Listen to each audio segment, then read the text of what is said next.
2026년 1월 30일이었죠. 시장에 정말 그야말로 피바람이 불었습니다. 보내주신 자료들을 보니까 그날의 충격이 정말 생생하게 느껴지는 것 같아요. 하루 만에 금 가격은 11%, 그리고 은 가격은 무려 30%가 그냥 사라졌습니다. 이게 1980년 이후, 그러니까 40년이 넘는 기간 동안 하루 낙폭으로는 가장 컸다고 하죠. 그냥 시장이 안 좋았네 수준이 아니라 뭔가 약간 시스템적인 문제가 터진 것 같은 느낌인데요. 보내주신 자료들을 쭉 보니까 결국 질문은 하나로 모이는 것 같습니다. 대체 그날 무슨 일이 있었던 건지, 그리고 이 혼란이 어디로 향하는지 그 그림을 명확하게 그리고 싶으신 거죠. 네, 맞습니다. 이건 단순한 하락이 아니었고요. 여러 개의 톱니바퀴가 정말 최악의 타이밍에 딱 맞물리면서 벌어진 뭐랄까 일종의 연쇄 붕괴에 가깝습니다. 보내주신 자료들을 종합해보면 정말 잘 짜인 스릴러 영화 같아요. 정치, 그리고 시장의 기술적인 구조, 마지막으로 인간의 탐욕, 이 세 가지 요소가 만나서 완벽한 폭풍을 만들어낸 겁니다. 오늘 저희는 이 거대한 폭풍의 실체를 하나씩 좀 해부해보려고 합니다. 좋습니다. 그럼 그 스릴러의 첫 장면으로 한번 돌아가 보죠. 모든 자료가 공통적으로 지목하는 한 사람이 있더라고요. 바로 케빈 워시. 솔직히 저도 자료를 읽기 전까지는 이름이 좀 생소했거든요. 근데 이 사람 이름 하나가 어떻게 수십억 달러를 하루아침에 날려버리는 그런 금융 쓰나미를 일으킬 수 있었던 건가요? 바로 그게 이번 사태의 아주 핵심적인 질문이죠. 금융시장, 특히 이제 중앙은행의 세계에서는요, 한 사람의 이름이 곧 정책의 방향을 의미하거든요. 즉, 거대한 돈의 흐름이 바뀐다는 신호탄이 되기 때문입니다. 트럼프 대통령이 차기 연준 의장 후보로 케빈 워시를 지명했다. 이 소식은 시장에 이제 게임의 룰이 바뀐다는 강력한 메시지를 던진 거죠. 게임의 룰이 바뀐다. 네, 왜냐하면 워시는 그냥 평범한 관료가 아니라 아주 유명한 매파거든요. 거의 대문자 H를 붙여줘야 할 정도의 그런 강성 매파입니다. 매파. 인플레이션을 잡기 위해서라면 금리를 올리는 것도 서슴지 않는 그런 강경파를 말하는 거죠. 그럼 시장은 이 소식을 듣자마자 이제 돈줄을 죄겠구나 하고 즉각적으로 해석을 한 거군요? 정확합니다. 파티는 끝났다는 신호로 받아들인 겁니다. 매파 성향의 의장이 온다는 건 곧 고금리 시대의 개막을 의미하니까요. 이 기대감 하나만으로 시장의 모든 자산 가격이 재조정되기 시작했어요. 가장 먼저 반응한 건 역시 미국 국채 금리였습니다. 금리가 올랐겠나요? 네, 하늘 높은 줄 모르고 치솟았죠. 그러자 전 세계의 돈이 가장 안전하고 또 이자도 많이 주는 자산, 즉 미국 달러로 몰려들기 시작했어요. 달러 가치가 급등한 거죠. 잠깐만요. 그럼 그게 어떻게 금하고 은 가격에 직접적인 타격을 준 건가요? 달러가 강해지는 거랑 금값이랑 이게 무슨 상관이죠? 아주 좋은 질문입니다. 두 가지 이유가 있어요. 첫째, 금이나 은 같은 원자재는 국제시장에서 달러로 가격이 매겨지잖아요. 그렇죠. 달러 가치가 오르면 예를 들어 우리나라 투자자 입장에서는 똑같은 금 1온스를 사기 위해서 더 많은 원화를 내야 하는 거죠. 비싸지니까 당연히 사려는 사람이 줄어들고요. 그리고 둘째, 이게 더 근본적인 이유인데 금은 이자를 주지 않습니다. 네. 그런데 미국 국채 금리가 5%, 6%씩 오르면 굳이 이자 한 푼 안 나오는 금덩이를 들고 있을 이유가 점점 사라지는 겁니다. 안전한 정부 채권에 돈을 넣어두는 게 훨씬 매력적인 선택이 되니까요. 이게 바로 첫 번째 도미노였습니다. 케빈 워시라는 이름 하나가 달러 강세와 금리 급등을 유별하면서 귀금속 시장의 기반을 그냥 통째로 흔들어버린 겁니다. 알겠습니다. 그러니까 정치적인 변수 하나가 시장의 펀더멘탈 자체를 바꿔버렸다는 거군요. 하지만 금리가 오르고 달러가 강해진다고 해서 하루 만에 11% 또 30%씩 폭락한다는 건 상식적으로는 이해가 잘 안 되거든요. 이건 마치 첫 번째 도미노가 쓰러졌는데 중간 과정 없이 마지막 도미노까지 한꺼번에 무너져버린 그런 느낌인데요. 맞습니다. 뭔가 중간에서 하락을 기하급수적으로 증폭시킨 가속장치가 있었던 거죠. 보내주신 자료에서 아주 인상적인 헤드라인을 아마 보셨을 겁니다. 바로 마진콜 대학살, 즉 더 마진콜 매세커. 이 사태의 진짜 심장은 바로 시카고 상업거래소 CME에서 터졌습니다. 마진콜 대학살이라니 단어만 들어도 정말 끔찍하네요. CME에서 갑자기 선물 증거금을 기습적으로 그것도 엄청나게 올렸다면서요? 금은 33%, 은은 36%나. 이게 구체적으로 어떤 효과를 낳은 건가요? 이걸 이해하시려면 레버리지라는 개념을 먼저 알아야 합니다. 쉽게 말해서 내 돈 100만 원만 가지고 1000만 원어치 금을 사는, 즉 빚을 내서 투자하는 방식이죠. 네. 이때 담보로 맡기는 내 돈 100만 원이 바로 증거금입니다. 그런데 거래소에서 갑자기 통보를 한 거예요. 담보가 부족하니 내일까지 36만 원을 더 내세요. 못 내면 당신이 산 1000만 원어치 금을 우리가 시장에 강제로 팔아버리겠습니다. 이게 바로 마진콜, 추가 증거금 요구입니다. 와, 상상만 해도 정말 아찔하네요. 그럼 돈을 구하지 못한 투자자들은 손실을 보든 말든 상관없이 그냥 무조건 팔아야만 했던 거군요. 그렇습니다. 선택의 여지가 없는 거죠. 이걸 강제 청산, forced liquidation이라고 합니다. 문제는 여기서부터 걷잡을 수 없는 죽음의 소용돌이가 시작된다는 겁니다. 소용돌이요? 네. 강제로 팔려는 물량이 쏟아지니까 가격은 더 떨어지죠. 가격이 더 떨어지면 아슬아슬하게 버티고 있던 다른 레버리지 투자자들까지 마진콜을 당하게 됩니다. 그럼 그들도 강제로 팔아야 하고 가격은 더더욱 폭락하죠. 이게 계속 반복되는 겁니다. 특히 은이 마이너스 30%라는 기록적인 폭락을 겪은 이유도 바로 여기에 있습니다. 자료에서 지적하듯이 은 시장은 금 시장보다 규모가 훨씬 작고 얕거든요. 그래서 이런 대규모 강제 매도 물량의 충격을 흡수할 능력이 현저히 떨어졌던 겁니다. 아, 그러니까 케빈 워시쇼크는 시장에 공포감을 조성하는 선전포고였다면 이 마진콜은 실제로 투자자들의 계좌를 날려버린 실탄이었던 셈이네요. 근데 이렇게까지 시스템이 무너질 정도였다면 애초에 시장에 거품이 너무 많이 끼어 있었던 건 아닐까요? 바로 그 지점을 짚으셨네요. 이 모든 비극의 배경에는 이미 활활 타오르고 있던 땔감이 있었습니다. 폭락 직전에 금값은 온스당 4,700달러, 은값은 115달러를 넘어서면서 단기적으로 거의 수직 상승한 상태였어요. 와, 이건 건전한 상승이 아니었죠.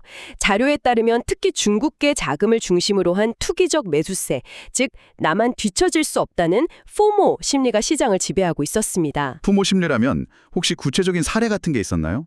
폭락 몇 주 전부터 중국의 소셜미디어인 웨이보에서는 은 가격이 곧 150달러를 돌파한다는 식의 게시물들이 거의 바이러스처럼 퍼져나갔다고 해요. 150달러요? 네. 심지어 중국의 한 관영 매체는 일면에 인플레이션 시대의 유일한 피난처는 금이라는 제목의 기사를 대서특필했고요.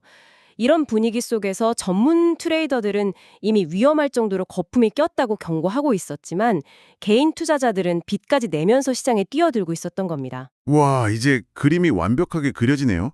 정리를 좀 해보자면 케빈 워시쇼크라는 공포의 불씨가 던져졌고 과열된 투기 수요라는 거대한 땔감 더비가 이미 쌓여 있었고 거기에 증거금 인상이라는 기술적인 폭발 정치가 정말 정확한 타이밍에 터진 거군요. 이건 정말 완벽한 폭풍이네요. 네, 이 세 가지 요소 중에 단 하나만 없었어도 이 정도의 붕괴는 일어나지 않았을 겁니다. 비극적이게도 모든 조건이 딱 맞아떨어진 거죠. 자, 그럼 이 끔찍한 폐허 속에서 모두가 가장 궁금해하는 질문을 던져봐야겠습니다. 그래서 앞으로 어떻게 될까요? 보내주신 자료들을 보면 시장의 전망이 정말 극과 극으로 갈립니다. 한쪽에선 고통은 이제 시작일 뿐이다 라고 하고 다른 한쪽에선 이건 장기 상승 추세 속에 나타난 건전한 조정이고 오히려 절호의 매수 기회다. 이렇게 주장하고 있거든요. 먼저 비관론부터 한번 들어볼까요? 단기적인 비관론의 핵심 근거는 레버리지 플러시, 우리말로 하면 신용 털기라는 개념이 있습니다. 이번 하락은 단순히 투자 심리가 좀 위축된 수준이 아니라는 거죠. 시장에 빚으로 쌓여있던 포지션들이 말 그대로 물리적으로 청소리는 과정이었다는 겁니다. 아, 청소된다. 네. 이들은 이 거품이 완연히 거치고 시장이 진짜 바닥을 다지기까지는 상당한 시간이 걸릴 거라고 봅니다. 게다가 케빈 워시 체제가 예고된 이상 달러 강세와 고금리라는 압박은 계속될 테고요. 그래서 빠른 V자 반등보다는 한동안 높은 변동성을 보이면서 지지부진한 흐름을 보일 가능성이 높다고 분석합니다. 한마디로 떨어지는 칼날을 잡지 말라는 경고군요. 알겠습니다. 근데 완전히 반대편에 서 있는 낙관론자들은 도대체 뭘 믿고 지금이 기회라고 말하는 걸까요? 그분들의 시선은 이런 단기적인 시장의 수급 문제가 아니라 훨씬 더 거대한 그림을 향해 있습니다.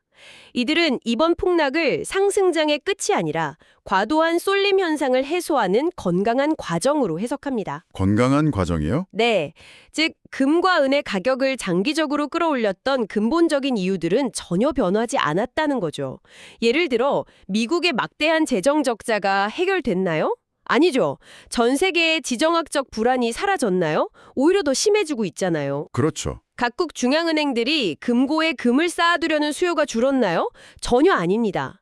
이들은 이런 근본적인 동력들이 건재한 이상 이번 사태로 투기 세력이 정리되고 나면 오히려 더 단단한 상승장이 올 거라고 믿는 겁니다. 듣고 보니 그 논리도 상당히 설득력이 있네요. 특히 자료들을 보면 실버에 대해서는 낙관론자들이 더 강한 목소리를 내는 것 같아요. 금보다 훨씬 더 많이 떨어졌는데도 말이죠. 이건 왜 그런 건가요? 여기서 바로 은의 아주 흥미로운 이중성이 드러납니다. 은은 금처럼 화폐의 역사를 가진 귀금속이기도 하지만 동시에 4차 산업혁명의 심장과 같은 핵심적인 산업재이기도 하거든요. 아, 산업재. 네, 보내주신 자료에도 언급됐지만 태양광 패널, 전기차, 그리고 특히 AI 데이터 센터의 폭발적인 성장에 은은 필수적인 소재입니다. 낙관론자들의 주장은 이거예요. 이번 폭락으로 투기적인 거품은 모두 거쳤다. 하지만 태양광 패널과 AI 서버를 만들어야 하는 기업들의 실수요는 앞으로 더 폭발적으로 늘어날 것이다.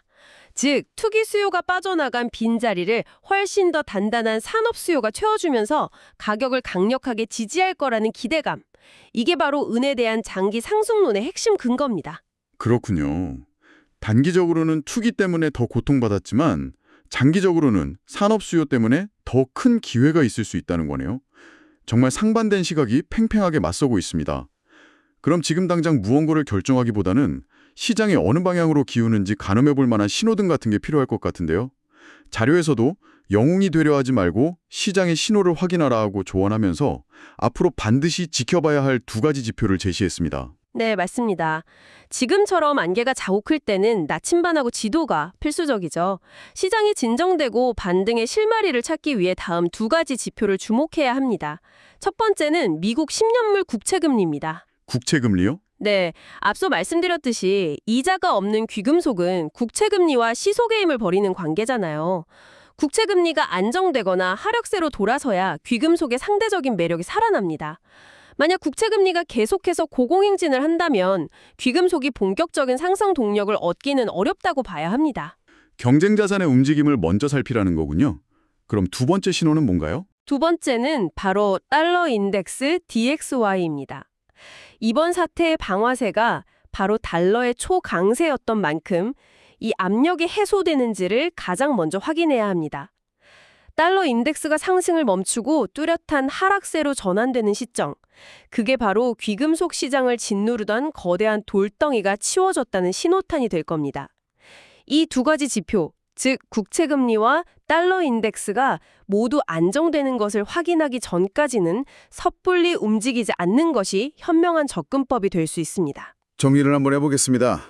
한 인물의 지명이라는 정치적 사건이 레버리지와 마진콜이라는 시장의 기술적 뇌관을 건드렸고 마침 과열된 투자 심리라는 기름을 만나서 역사적인 폭락을 만들어냈습니다. 그리고 현재 시장은 단기적인 기술적 후유증을 우려하는 비관론과 장기적인 펀더멘탈을 믿는 낙관론 사이에서 팽팽한 줄다리기를 하고 있는 상황이네요. 네, 정말 완벽한 요약입니다.